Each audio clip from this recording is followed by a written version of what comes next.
Si le premier conseil des ministres avait pris les allures d'une prise de contact, le deuxième, lui, s'est voulu très vite dans le vif du sujet, avec la définition de nouvelles feuilles de route. Le communiqué rendu public à cet effet renseigne sur le nouvel état d'esprit qui prévaut désormais à la tête du pays. Le document montre un nouvel cadrage global qui fixe les règles qui doivent dorénavant gouverner la conduite des affaires publiques.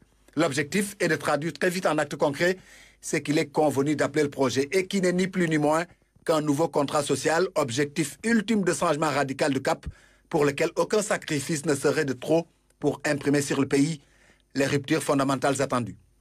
Reddition des comptes, lutte contre les prévarications de toutes sortes, corruption, détournement de deniers publics, réduction du coût de la vie, réduction du train de vie de l'État. En touchant du doigt ces mots qui gangrènent le tissu social, le chef de l'État affiche sa ferme détermination à les traquer à quelque niveau de l'échelle de responsabilité qu'il se trouve avec sa décision de rendre public tous les rapports des corps de contrôle de l'État. Inspection générale d'État, Cour des comptes, OFNAC dans la séquence temps 2019-2023. C'est ici donc une suite donnée à l'aspiration du peuple de voir ce principe de reddition des comptes devenir un paramètre de premier ordre dans la nouvelle gouvernance nationale. Au sens donc des tenants du pouvoir, il ne fait plus l'ombre d'un doute qu'il faille frapper au cœur de la décence, de la morale et de l'éthique républicaine pour remettre au goût du jour ses valeurs et principes qui redonnent à l'État ses lettres de noblesse en servant à nouveau de viatique à tout commis de l'État et au-delà à tous ceux que le devoir appelle à l'exercice public.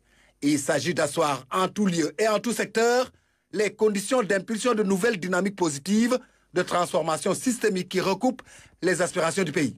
Souveraineté, justice, prospérité. Désormais connu sous le triptyque Djoub, Djoubel, Djoubanti.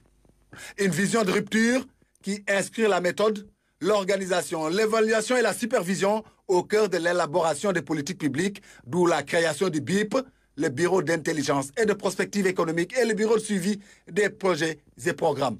Une nouvelle cadence d'évolution qui laisse peu de temps libre aux abus qui peuvent entraver le processus de transformation socio-économique ainsi enclenché.